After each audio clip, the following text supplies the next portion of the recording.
c'est des questions qui ont surgi pour la question des inégalités hommes-femmes en 2006 avec le premier rapport Rennes-Pratt,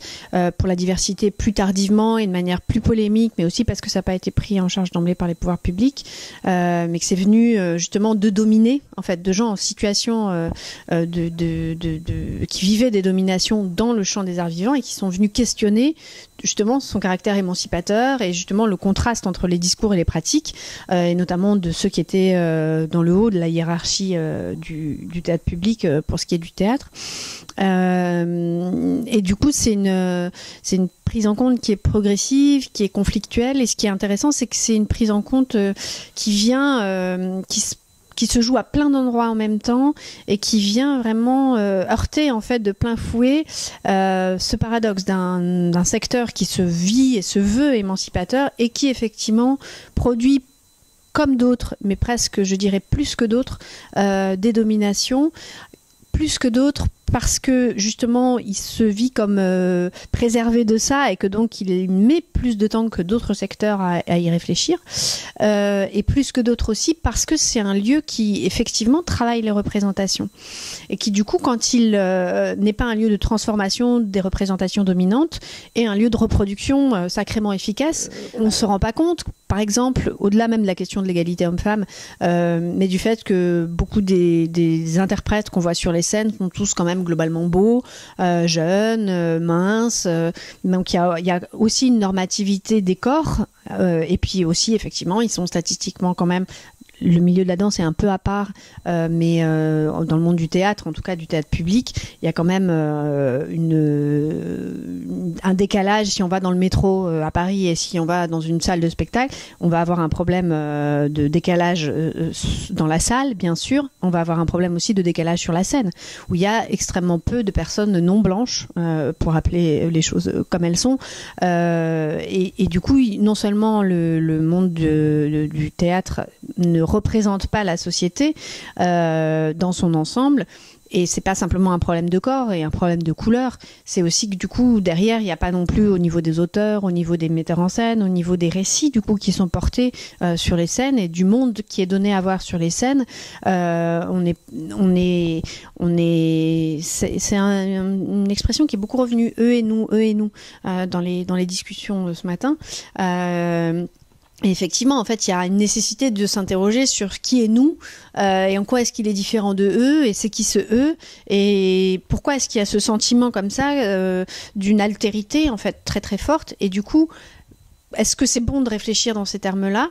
Est-ce que c'est, même si c'est en fait comme ça que s'est construite la politique culturelle, est-ce que c'est bien de le perpétuer aujourd'hui ? Et puis qu'est-ce que ça produit comme effet ? Ce que ça vient interroger en fait toutes ces questions-là, c'est cette espèce de grande revendication des politiques culturelles à un peu à évangéliser les foules avec l'idée nous savons, eux ne savent pas, nous allons les former, nous allons former des sensibilités esthétiques, nous allons former des publics, c'est-à-dire nous allons former des sensibilités esthétiques et aussi derrière l'idée d'où toute la mythologie autour de l'assemblée théâtrale, le théâtre c'est l'agora, il y a vraiment l'idée d'une fonction démocratique spécifique du théâtre, en particulier et des arts vivants en général,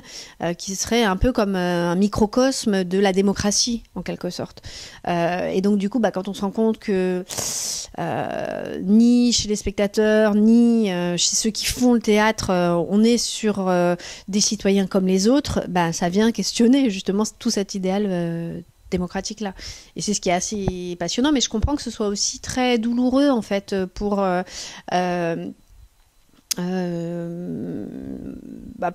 les gens qui travaillent dans ce milieu-là et qui veulent bien faire en fait, parce que ça oblige à un examen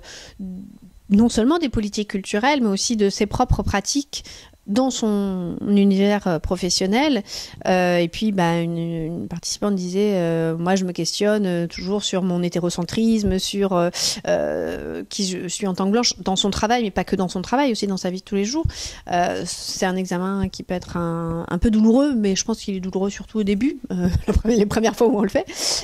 Et puis, qui n'a pas forcément besoin de l'aide, parce qu'il ne s'agit pas de se sentir coupable ou pas, mais par contre, d'en avoir conscience du fait qu'il y a des asymétries, qu'il y a des dominations, qu'il y a des inégalités, de se situer soit individuellement, mais surtout en fait professionnellement sur toutes ces échelles-là. Et en plus, il y en a beaucoup et on n'est pas toujours placé au même endroit sur toutes les questions. Pour ensuite se demander comment faire pour, à sa petite échelle. Et il n'y a pas vraiment, je pense, de petite échelle parce qu'il faut que tout le monde le fasse et le jour où tout le monde le fera à l'endroit où il est, ça ira beaucoup mieux. Mais tenter justement de transformer ses propres représentations pour ensuite essayer d'œuvrer à ce que, effectivement,